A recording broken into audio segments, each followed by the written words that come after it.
deficiência, de fato, não é a melhor coisa do mundo, mas também não é a pior, desde que a gente tenha aí algumas situações que facilitem a vida de quem tem deficiência.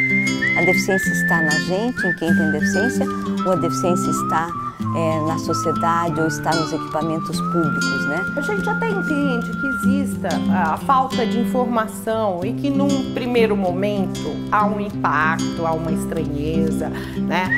Agora, século XXI, achar que vai pegar com nojo, com não sei o quê, ou achar que deficiência física tem outras complicações e aí tem aquelas confusões, achar que é doente, ai coitadinho, isso é ridículo. Isso é absurdo ainda as pessoas pensarem dessa forma, sabe?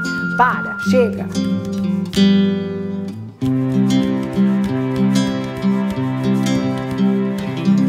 O meu trabalho com os deficientes não é reivindicando por eles, nem lutando por eles, mas é com eles, né? E essa presença eu acho fundamental e acho importante, porque não é só porque não sou deficiente físico que não tenho outras deficiências. Eu nasci em 62, né? Então era uma época que assim, se conhecia muito pouco das doenças neuromusculares, né? E eu fui diagnosticada como portadora de distrofia muscular. É uma doença que hoje em dia se sabe, né, que uma das formas mais graves, que é a tipo Duchenne, só acontece em meninos, né?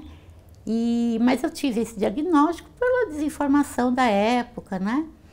E o médico disse que não havia muita coisa a fazer para minha mãe e que eu teria uma sobrevida curta. Os médicos da época não tinham o menor jeito de lidar com os pais. Então, quando surgiu uma criança que, de repente, vamos supor, nasceu uma criança com síndrome de Down, tem umas características físicas, né? De repente, a mãe tinha acabado de dar luz, chegava uma enfermeira e dizia, olha, a senhora tem uma filha aí toda mongoloide, toda tortinha, aquilo não vai dar nada, vai ser um vegetal. Antes, o conceito de reabilitação era puramente médico, né? Se você estava lá, a hora que você passava por uma cadeira de roda, muleta e tal, os caras te davam alta, porque já está reabilitado. E não é bem assim. Porque uma pessoa que ela fica deficiente, ou mesmo deficiência congênita, chega um determinado momento que a pessoa tem um trauma ali, porque e agora, o que fazer? Né? E essa questão psicossocial não era considerada. Eu tive uma época, 1977, por aí, eu já estava meio querendo entrar em depressão, porque eu estava vendo assim, estava muito presa pela família, eles não queriam que eu fizesse nada. Eu ouvia muito assim, as coisas do mundo não são para você. Na época da juventude, eu tinha muita vergonha de falar. Eu comecei a assentar a minha deficiência. Então, através da convivência com o surdo, através da convivência de cadeira de fumando, eu comecei a me juntar, eu abrir, assentando. Eu me lembro que quando o Ricardo nasceu e com problemas, quando eu via que eu estava tão abandonada, porque minha família inteira, lógico, que se afastou, porque isso acontece. Naquela época não tinha, hoje muito menos. Não iam visitar. Vamos supor, nasceu em casa o Ricardo, a Maria Amélia e o Cláudio. Não vamos nem lá, porque vamos nos afligir, vamos ficar aflitos. Não vamos nem lá. Quer dizer, quando a família precisa de apoio, aí que a família sumia. Ainda hoje, a maioria das pessoas com deficiência está ou trancada nas próprias casas ou internada em instituições, a maioria. Porque a sociedade ela preferiria, por exemplo, pagar uma ajuda social para a pessoa ficar em casa do que dar condições a ela, dela se formar profissionalmente, trabalhar, né, gerar riqueza e contribuir com a Previdência. Isso não interessa, não te paga para você ficar em casa. Essa é a concepção da sociedade que a gente está tentando mudar. Ela não mudou totalmente. As pessoas têm que entender que não tem que normalizar o deficiente. O cego é cego, o surdo é surdo, o que não anda, não anda, o que é amputado é amputado. Então não tem que normalizar o deficiente. mas tem que entender que a deficiência dele não pode ser limitação para a vida dele. E aí eu ouvi muita coisa assim na época, né, 1978, você está ocupando o lugar de um pai de família. Onde está a sua família que não cuida de você? Que não te sustenta? Outra coisa, se você quer trabalhar, você está achando que tem obstáculo, tem degrau, se vira. Nenhum país é suficientemente rico para não aceitar a mão de obra da pessoa deficiente.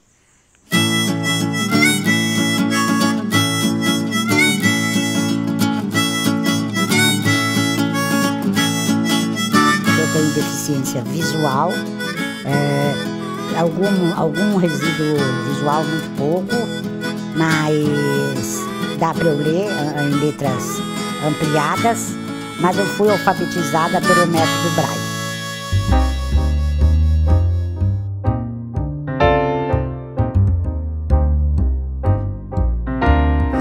De 73, a gente estava na piscina brincando, eu dei um mergulho e bati o rosto num amigo meu dentro da água, e aí comprimiu as vértebras C6 e C7.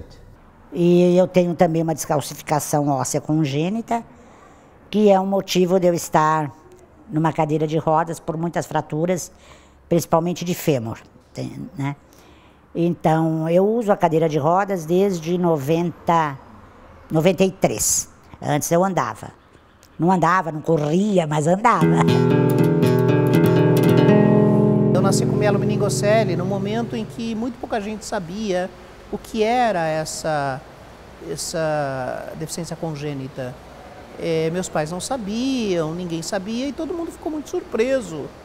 E eu cresci num momento de bastante insegurança com algumas coisas. Eu fui andar com 4 anos de idade, pela primeira vez com um aparelho ortopédico, e da minha adolescência eu tinha muita dúvida a respeito de como seria a minha vida.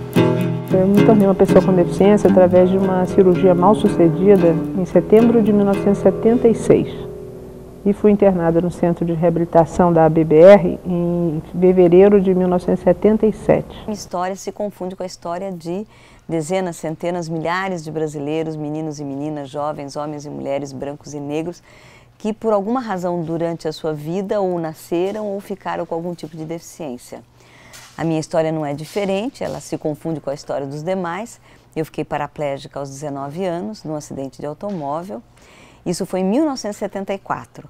E em 1974 não tinha nada pensado para a questão das pessoas com deficiência. Nada era nada. Pessoa com deficiência daquela época não tinha o que fazer praticamente, né? Ficava quase que praticamente assim marginalizado. E aí eu não conseguia escola de jeito nenhum. As escolas públicas, municipal, estadual, nem pensavam em atender a criança deficiente. A gente passava na porta da escola, aqui não tem trocado hoje não, era mais ou menos assim.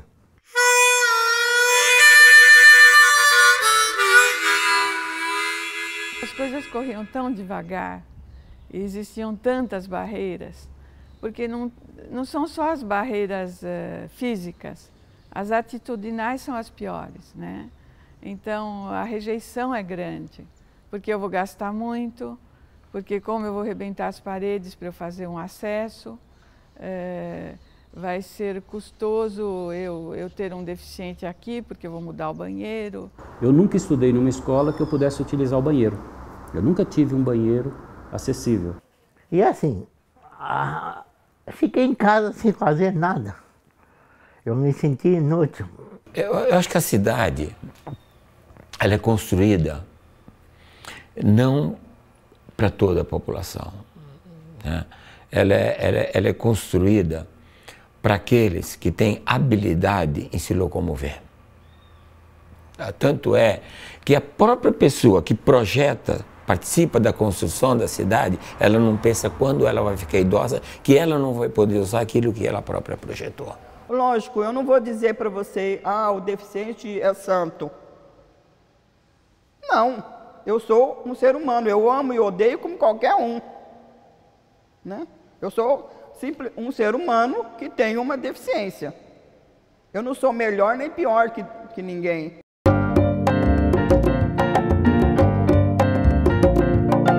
Aí eu fui uma vez no programa da Hebe, e a Hebe, que já faleceu, uma grande pessoa no Brasil aí, né, uma grande apresentadora, e ela me perguntou ao vivo, então eu me sinto no direito aqui de poder falar para vocês. Ela falou assim: Célia, mas você não manda, não é? Como é que você faz sexo? Assim, ela era desbocada, né, legal. Aí eu peguei e falei: olha, Hebe, deixa eu falar uma coisa para você, eu não ando, é verdade, a perna não mexe, né? Mas quando faz sexo, a primeira coisa que põe de lado não são as pernas? Então é fácil, é só botar pro lado, né? Então, coisas assim que a gente brinca muito, mas é porque as pessoas não têm essa ideia. Claro que daí você tem que ter alguém que ajude, alguém é o teu parceiro, né? E dá jeito, é fácil fazer.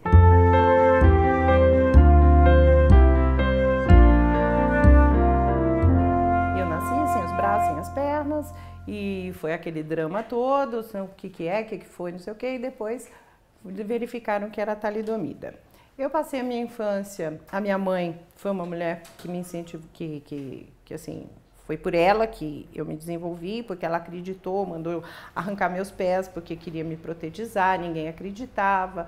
Aí me colocou dentro de uma instituição, eu fiz a reabilitação toda a minha infância, estudei e tal. Saí de lá, comecei a frequentar escola normal. Aí sim você começa a ver como é que é o mundo, aí começaram os preconceitos, aquela coisa, não pode estudar aqui, não sei o quê, aqui não tem acessibilidade. Mas fui, e ela sempre, né, a gente sempre brigando e batalhando para que eu me formasse. Quando eu fui fazer o vestibular na PUC, aconteceu um episódio muito marcante. Havia um jovem com deficiência, tinha paralisia cerebral, e ele não podia escrever, não tinha coordenação motora para escrever, era alfabetizado e tudo mais, e claro, tinha estudado, né? Estava prestando vestibular. E a prova de redação era, se você tirasse 0, né, você era excluído do vestibular. Ele havia conseguido, da organização do vestibular, que as provas de múltipla escolha, né, que ele diria qual era a alternativa e uma pessoa designada pelos organizadores do exame ticava lá para ele, né, a resposta correta. Quando chegou a prova de redação, ele solicitou ao monitor que ele pudesse ditar a prova, né, ditar a redação para alguém que pudesse escrever para ele. Eles não permitiram que outra pessoa escrevesse para ele a redação, né? Ele dizia: não, mas eu dito, a pessoa escreve. Não, mas aí como é que a gente vai saber se você está escrevendo corretamente a palavra ou não? Não, mas eu soletro, mas não teve jeito. Eu e a Lia, na verdade, ficamos assim inconformadas, indignadas com essa situação, porque ele ia perder o vestibular só por conta desse absurdo. Conclusão, é claro, não passou no vestibular, né? Porque sem a redação ele não conseguiu. Isso marcou muito a minha relação com a questão da deficiência, porque assim, antes era um problema eminentemente pessoal, né? Era eu só. E quando eu pude conhecer outras pessoas e entender essa situação social mais ampla, né, a questão da deficiência tomou uma dimensão coletiva e principalmente política.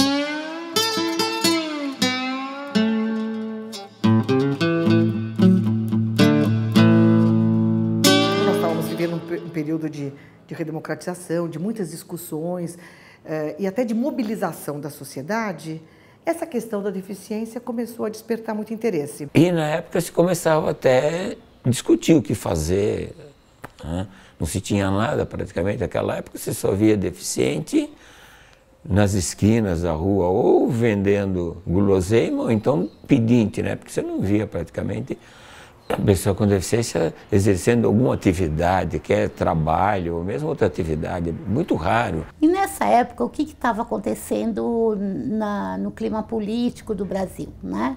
Havia toda uma movimentação com relação à resistência à ditadura, tá certo? Uma série de movimentos se organizando, E não só em relação à ditadura, mas várias minorias sociais estavam se organizando também. E aí começamos a questionar a legislação, que não tinha nenhuma, e começamos a ter uma atuação bastante grande.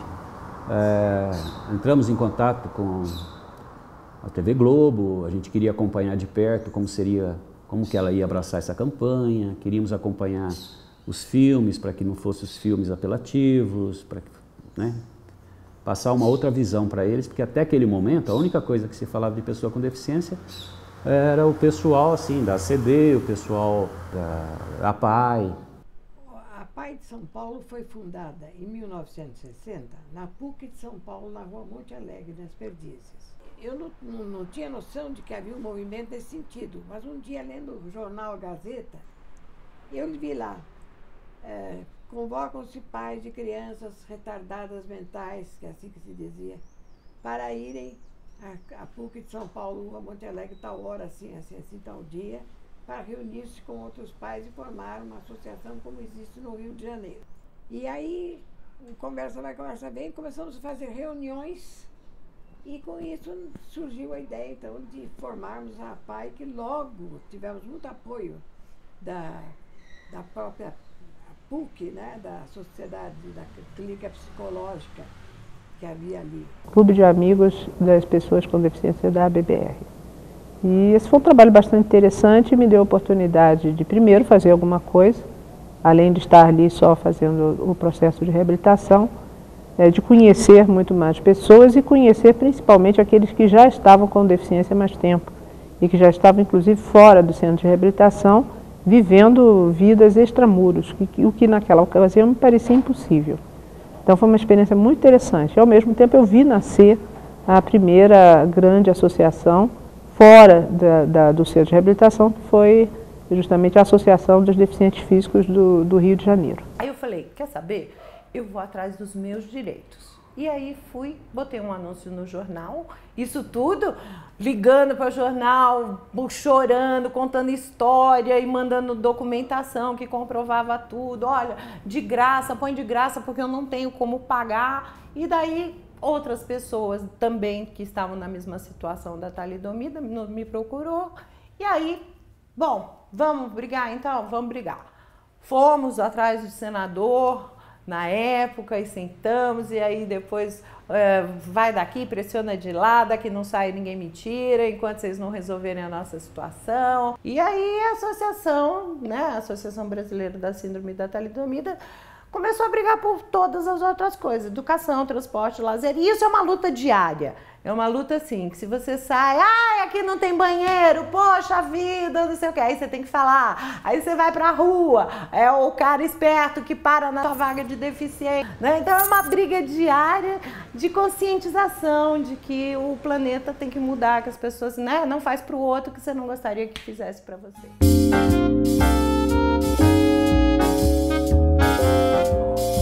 Até que um dia entrou na minha vida a fraternidade, a FCD, Fraternidade Cristã de Pessoas Deficientes. Primeira reivindicação das pessoas com deficiência, ou de qualquer pessoa, né? Um de nós seria o trabalho, a casa, a alimentação, sei lá, né? A escola dos filhos. A gente sempre vai pelo material, né? A necessidade imediata, primeira. E o nosso movimento Fraternidade Cristã de Pessoas com Deficiência, a reivindicação era mais no sentido de fazer a cabeça, trabalhar com a concepção da pessoa, a concepção de pessoa, a missão que a pessoa tem, apesar da dificuldade que possa viver. Eu comecei a olhar para mim, para minhas vontades, para minhas necessidades, né? E para a necessidade do outro. Por quê? Porque entendeu que passou da hora, não era a hora mais, passou da hora de nós resgatarmos a dignidade das pessoas. E como é que você resgata a dignidade para um ser humano, para uma pessoa humana? Você resgata a dignidade dando a ela oportunidades iguais, dizendo a ela, você é gente como todo mundo, você tem direitos como todo mundo, você pode ser feliz como todo mundo, ou todos têm o direito de ser felizes. Eu quero andar de ônibus sozinho.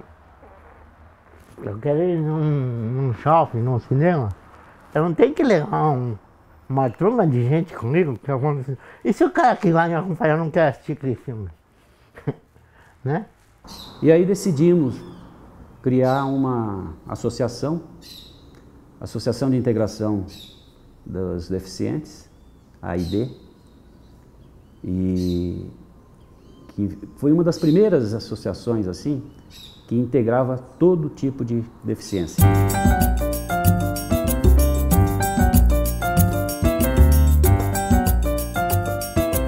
Com 12 pessoas, nós fundamos a ADEVA, Associação de Deficientes Visuais e Amigos, e a nossa ideia era, principalmente, inserir o deficiente visual na sociedade, mas principalmente através de uma capacitação profissional. Que a gente achava que o deficiente, trabalhando, ele conseguiria ser um cidadão completo. Eu fui aprender a andar sozinha com a bengala, aprender braille e me virar, né, como cega. A pessoa, quando se imagina cega, ela se imagina não fazendo mais nada. Ela acha que ela não vai poder nem tomar um banho sozinha, nem pentear o cabelo. A pessoa, o visual, infelizmente, as pessoas têm a ideia de que o visual é tudo. Uma coisa que marcou muito foi um amigo meu que é cego, e um dia eu fui marcar um encontro com ele aqui em São Paulo. Eu falei, tá bom, então me fala onde é que você quer me encontrar. Né, vamos marcar um local aí, sei lá, uma quadra, qualquer canto. Ele virou para mim e falou assim, Célia, qualquer lugar que você queira, você conhece? Eu falei, eu conheço um pouco, qualquer lugar que você queira, menos na esquina. Na hora que ele falou isso, o Luiz falou isso, mas foi automático, eu estava no telefone, eu falei, por que na esquina não? Qual o problema? O que você tem a ver com contra a esquina? Ele falou, você já viu cego na esquina, no semáforo? O bicho para no semáforo para te esperar. Abre o semáforo, vem alguém no teu braço, te agarra o braço, te atravessa, te põe do outro lado da rua. Quando eu chego do outro lado da rua, que eu nem sei onde eu cheguei direito, não dá um minuto, o semáforo fecha outra vez, você rodou com a bengala e deu uma paradinha ali, vem alguém, te atravessa para o outro lado. Se você demorar 10 minutos, Célia, eu vou atravessar tanto que eu não sei nem mais onde eu estou, então na esquina eu não fico. O meu trabalho nessa área, a minha vivência nessa área da pessoa com deficiência, começa ainda no último ano da faculdade, 1972. Quando eu tive a oportunidade de fazer um estágio, que era obrigatório para a conclusão do curso. Esse estágio foi feito no CRP, Centro de Reabilitação de Piracicaba. Foi ali que eu tomei, eu sempre digo que foi o meu primeiro contato com pessoas com deficiência. Então, nessa época do movimento, quando eu comecei a participar, em 79, tinha Maria de Lourdes Guarda, Cândido Pinto de Melo, né, tio Rui Bianchi do Nascimento, tio Eduardo. Enfim, a Maria de Lourdes, então, tinha essa liderança por uma pessoa extremamente doce, né? Mas muito forte, né? Muito forte. Ela ficou deficiente, tinha 20 e poucos anos, por causa de um erro médico, né? Ela não podia se locomover nem na cadeira de rodas, porque ela não podia sentar, ela não tinha os ossos da bacia, então ficava na maca. E ela ficou a vida toda, mais de 50 anos, deitada em berço esplêndido, né, como a gente falava. E mesmo sem sentar, mesmo sem andar, a Lourdes revolucionou o Brasil e o mundo. A Lourdes valorizou as pessoas com deficiência, a Lourdes buscou na sociedade empresários, igreja, padre, pastor, todo mundo, e falou, vocês têm que ajudar essa causa.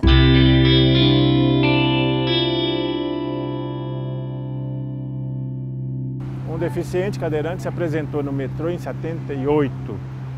E quando se aproximou da catraca, o segurança se aproximou dele e falou, olha, não dá para você passar. E ele então, alguns deficientes têm essa situação, usa cadeira de roda, mas pode dar 2 ou 3 passos. O segurança meio que perdeu a paciência, ou ficou nervoso, sei lá, e falou com ele, ó, isso aqui não é para aleijado, você não está percebendo não? Aí ele falou, tá bom, sentou-se, foi na nossa reunião, falou, olha, estive no metrô e o metrô falou que não era para aleijado, então como é que a gente faz? Marcamos um dia, uma hora, e fomos mais de 150 pessoas para o metrô. Deficiente de todos os tipos, cadeirante, bengala, muleta, cama, a Lourdes foi deitada na cama, quer dizer, uma confusão do primeiro grau, né? E aí parou tudo, parou o metrô, parou aquela confusão toda e abrimos aí um processo contra o metrô E ganhamos esse processo 10 anos depois, onde obrigou o metrô a construir elevadores, colocar elevador nas estações novas e funcionário nas estações já construídas, que não pudesse haver adaptação, para levar o deficiente de cada rua até no carro, de marcar a estação lá na frente que ele ia descer e lá ter alguém também para apanhá-lo e tal. Quer dizer, um benefício desse que atingiu milhões e atinge milhões de pessoas que nem nunca souberam dessa situação.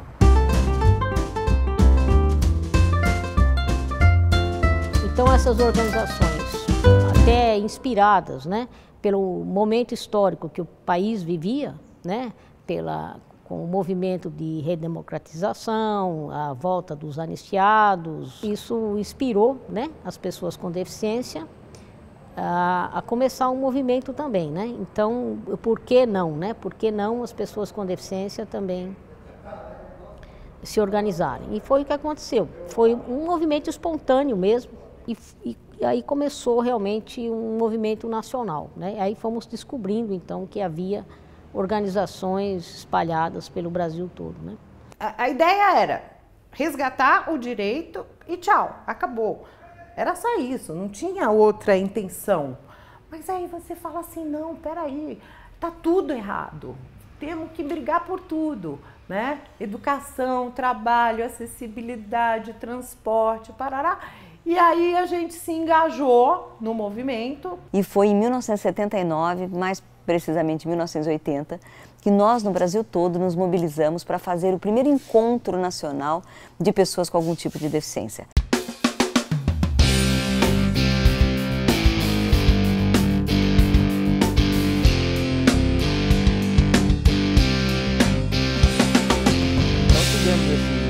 Brasília, em 1980. E quando chegamos a Brasília, nós fomos aqui num ônibus que a Maria de Lourdes Guarda arrumou, uma doação. Então, um ônibus lotado de deficientes e algumas pessoas não deficientes também. Algumas pessoas viajaram de avião e eram mais ou menos umas 5 cadeiras de rodas em um único avião. Sendo que não havia nenhum esquema de embarque especial, ou seja, as pessoas tinham que ser carregadas escada acima do avião, né? Um risco danado, um sufoco, né? E os comissários nem um pouco habituados a isso, né? Aquilo era um deficiente já era uma coisa, 5 era uma exorbitância, os caras ficavam desesperados, assim, né? Aí, bom, aquele sufoco para subir todo mundo, tal. Aí todo mundo acomodado nas primeiras poltronas, né? Vira o can, né? E fala para o comissário que ele quer ver a cabine, né? Se podia ver a cabine do avião. Aí o comissário, tudo bem, né? Ele falou, só que eu não ando até lá, né? Aí o comissário pegou ele no colo e ele mostrou a cabine para ele, tal. Aí eles tiraram foto e tal. Depois que o can sentou, né? Aí eu virei para o comissário e falei, agora sou eu. Ele encostou assim e falou, Eu falei, brincadeira. Pessoas dormiam em alojamentos, no exército, em alguns em pensão, em casa de amigo, em hotel. Foi uma revolução. Acho que nunca uma sociedade viu tantas pessoas com algum tipo de deficiência juntas de uma vez só. A gente tinha que aparecer, a gente tinha que mostrar a cara. Então, sabe, cadeira de roda, outro de muleta, outro sendo empurrado, outro sendo puxado, carregado. Foi um encontro, assim, muito bom, porque foi um momento em que a gente viu que, pelo menos no âmbito nacional, as pessoas com deficiência pensavam a mesma coisa. Né? Quer dizer, elas queriam participar da vida do país. Foi uma coisa realmente épica, né? E conseguimos, né? Conseguimos e fizemos, e foi um encontro onde se discutiu todas as questões relativas às pessoas com deficiência, né? A gente estava lutando para que a nossa voz fosse respeitada, né? Então, muitas vezes, antes do movimento, quem falava pelas pessoas com deficiência eram as instituições, eram as famílias, né? E os médicos, os profissionais, né? As pessoas com deficiência nunca eram consultadas, né? Então, o movimento tinha muito forte isso, a necessidade de dar voz às próprias pessoas com deficiência.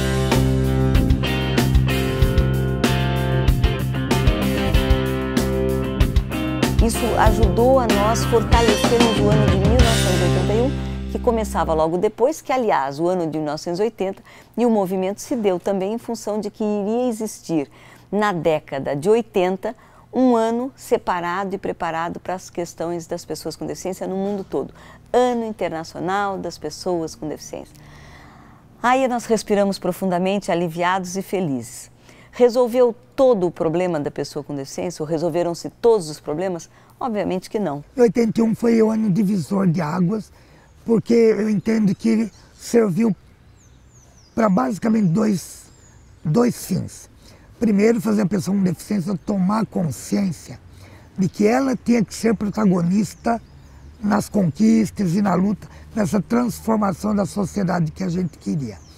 E o segundo objetivo, e não menos importante, a conscientização da população de que a pessoa com deficiência não tinha que ser tratado nem com paternalismo, nem ser marginalizada.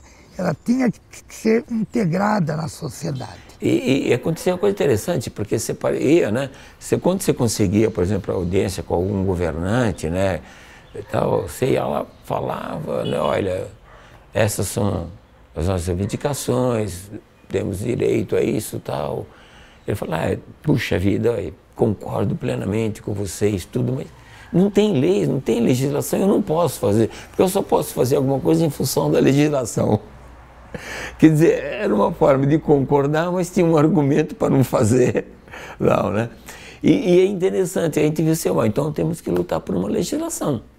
Precisávamos ter uma visão de uma política efetiva que não apenas ouvisse, mas executasse as afirmações ou as medidas afirmativas que significassem a garantia para este grupo. 81 foi ótimo e coincidiu com a nossa história, porque permitiu um período intermediário de 81 a 88 para que a gente se conscientizasse, para que a gente se mobilizasse, para que na Constituinte em 88 a gente tivesse realmente argumentos e um mínimo de lucidez para realmente ter uma participação muito ativa e efetiva como nós tivemos em 88.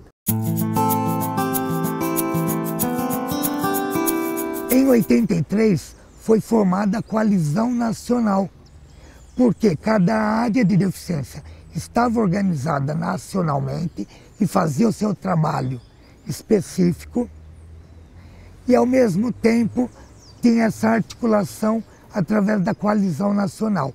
E por isso que se chegou na Constituinte.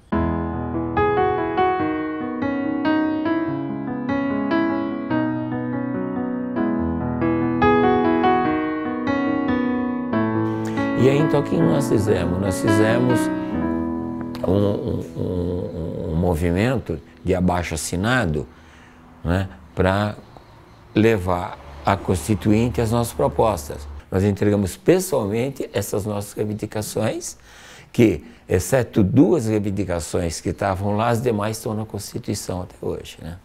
Eu acho que uma das principais conquistas, né, e a maioria das pessoas com deficiência que você perguntar, acho que elas vão concordar comigo, é a legislação, principalmente depois da Constituinte. Uma coisa inédita, né? Nunca antes tinha acontecido, e tudo, praticamente tudo o que a gente reivindicou foi acolhido pela Constituição. Eu acho que assim, quais foram os frutos de toda essa história de mobilização, né? Acho que a primeira coisa que a gente conquistou e está consolidado é que, assim, de fato, hoje, quem fala pelas pessoas com deficiência são as pessoas com deficiência.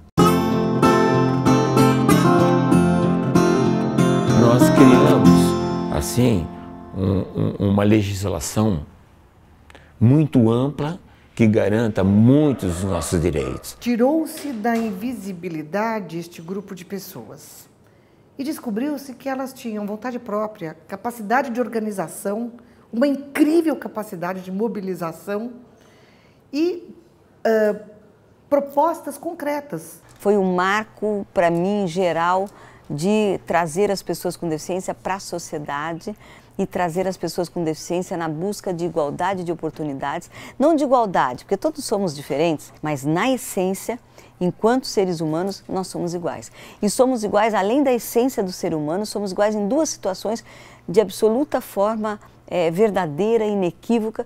Primeiro, perante a lei. Artigo 5º da Constituição Federal, desde 1988, uma Constituição que já tem 25 anos. Todos são iguais perante a lei. Então isso não tem que discutir. Está na Constituição, a Carta Magna, a lei maior do Brasil. O tema entrou em discussão, quer dizer, as pessoas passaram a se preocupar. E eu acho que isso ajudou a vencer um grande desafio que existia na área, que era até a própria segregação familiar. Nós não somos coadjuvantes na inclusão, nós somos protagonistas.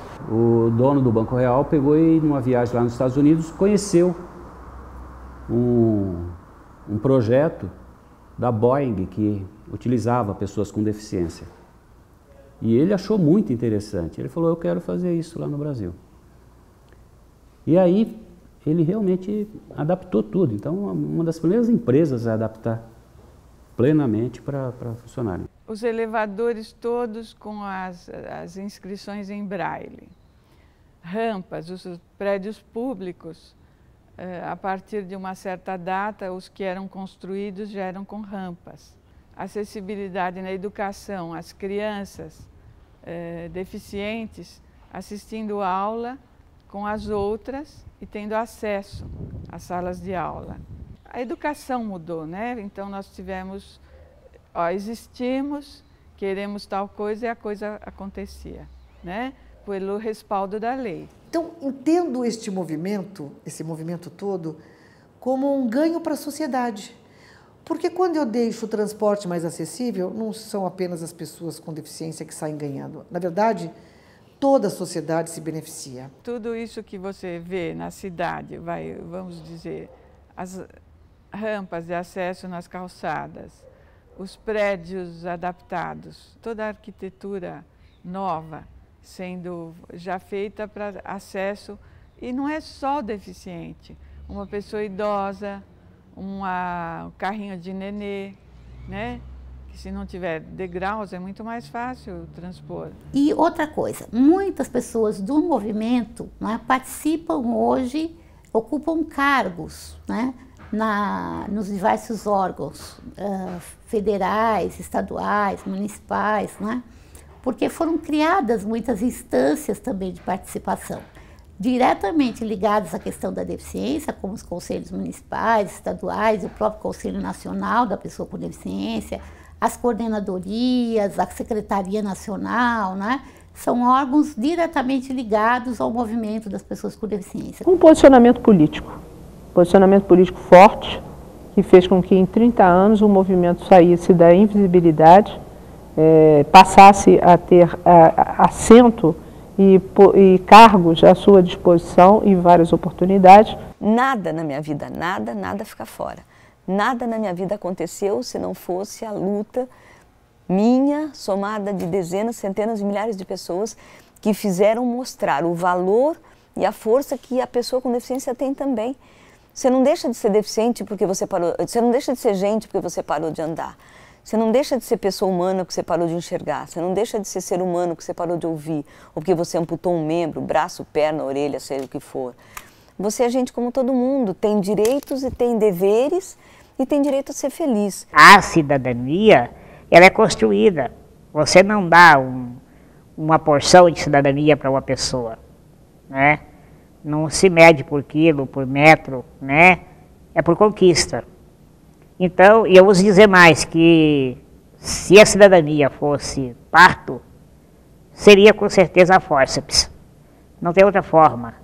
É sofrido, é dolorido, mas quando nasce é lindo.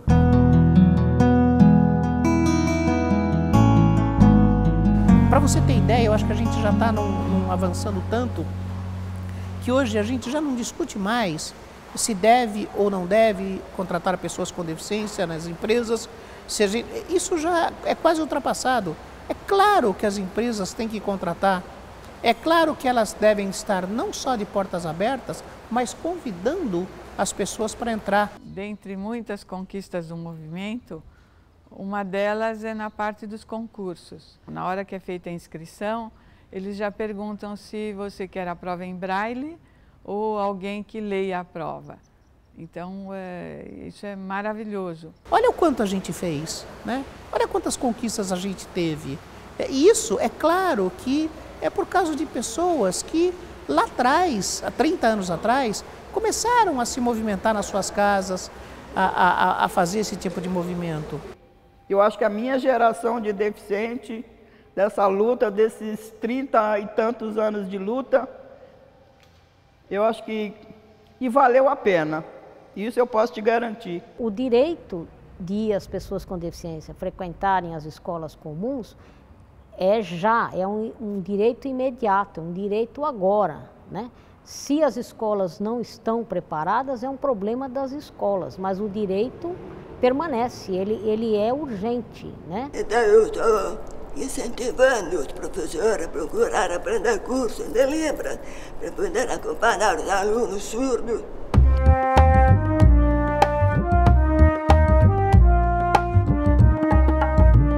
Então, qual é a língua natural do surdo? É a língua de sinais.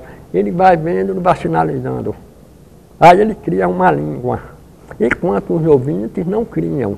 Os ouvintes ouvem, memorizam, na época certa, pronunciam no português. O surdo não passa por esse processo. Só se ele tiver pai ou mãe surdo, ou algum familiar.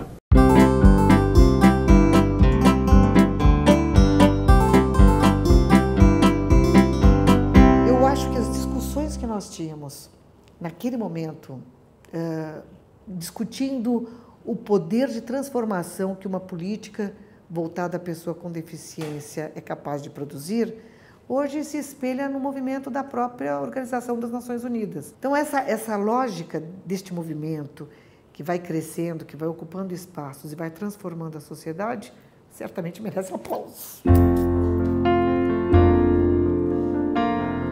Tem muita coisa para acontecer ainda, a sociedade ainda tem alguns, um olhar diferente, mas a gente consegue conversar, sabe, meio de igual para igual com muita gente hoje. Mas, ao mesmo tempo, nós não tínhamos percebido, com a mesma força que sabemos hoje, a intrínseca relação entre a deficiência e a pobreza.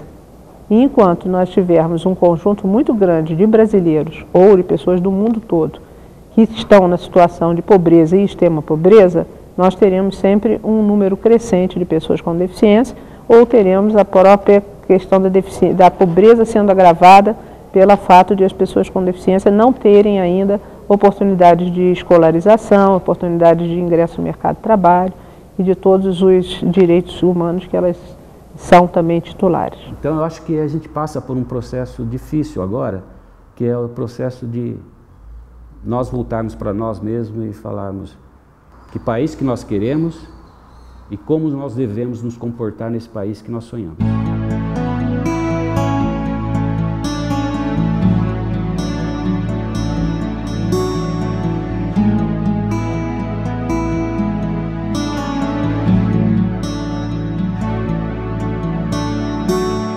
Enquanto houver pobreza, discriminação, falta de acesso, essa luta é eterna. E agora não é mais uma luta das pessoas com deficiência, é uma luta pelos direitos de todos os humanos, que as pessoas com deficiência servem como sentinelas, lideram muito bem. Eu acho que a questão, assim, a maior vitória que nós podemos também avaliar é a Convenção dos Direitos da Pessoa com Deficiência, porque coloca no cenário mundial a mesma fala, as mesmas atitudes que os governos devem tomar para com essas pessoas, que passaram a ser pessoas a partir de 81, que foi quando a palavra pessoa foi inserida junto à pessoa deficiente, né? Então, nesse cenário, hoje a gente pode dizer, não é esse país ou aquele país que tem uma legislação de acessibilidade. O mundo todo tem uma legislação de acessibilidade, que é a Convenção do Direito da Pessoa com Deficiência, né? Os surdos conseguiram intérprete e conseguiram a lei da língua de sinais. Se hoje tem interpretação na sala de aula, em qualquer nível, até pós-graduação, eles agradecem a lei de Libras, que possibilitou isso. Teve um outro fato interessante em Goiânia. Lá nós tínhamos uma vereadora, Cidinha Siqueira, que era cadeirante. Um dia, 3 de dezembro, que é o Dia Internacional da Pessoa com Deficiência, ela promoveu uma cerimônia pública numa praça, convidou as autoridades todas. Prefeito, o delegado, o coronel, o deputado, senador, vereador. No final, quando o prefeito foi a última fala, falou, bom, então terminamos aqui, tal, hoje, essa homenagem, tal e qual. Ela tinha conseguido 50 cadeiras de roda e botou atrás do palanque. Então, na hora que eles pensaram que ia terminar, ela mandou buscar as cadeiras. Bom, agora nós todos vamos experimentar uma pequena volta em cadeira de roda. E sentou coronel, sentou prefeito, sentou senador, sentou deputado, sentou vereador, sentou delegado, todo mundo. Vamos dar uma voltinha pequena aqui na praça. Mas é verdade, tem que sentar, não senta, mas não precisa, nós já entendemos, não, senta, prefeito. E aí que ele foi ver como é que um pequeno buraquinho faz muito efeito na cadeira de roda. Então ele saiu todo requebrando e todo pulando. Meu Deus, meu negócio é difícil mesmo, hein? Depois que terminou de usar a cadeira, bom, agora terminou. Falei, não. Ela arranjou uns tapa-orelha para experimentar a situação do surdo deficiente auditivo, né? Botou todo mundo com tapa-orelha gritando, difícil para escutar, né? Agora terminou. Não, arranjou bengala de cego e tapa-olho. Então todo mundo de bengala de cego. Resultado do ano seguinte, 450 ônibus adaptados em toda a cidade de Goiânia.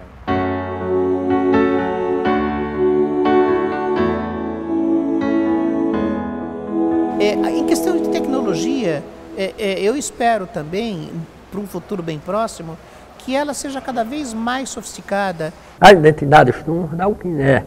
O celular, por exemplo, para torpedo. A internet também. E na internet, os surdos que não sabem o português, têm dificuldade de ficar digitando, tem a webcam. Então, a webcam possibilita diretamente para o surdo ter contato com outros surdos, ter contato com familiares, ter contato com o intérprete. Essa tecnologia com certeza vai ajudar na questão das deficiências. Tanto na melhoria das deficiências, na facilidade das deficiências, sejam cirurgias, medicação, seja o que for. Então eu acho que a deficiência vai ser mais fácil, não é? E a sociedade, nesses próximos 30 anos, vai tomar mais consciência. Ou por livre espontânea vontade ou por livre espontânea pressão. Eu digo que se não vai por amor, vai pela dor. O importante é que vá, não fique parado.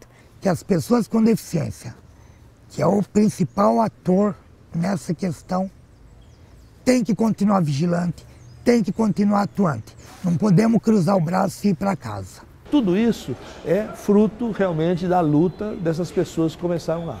São muitas figuras que viveram aquele momento.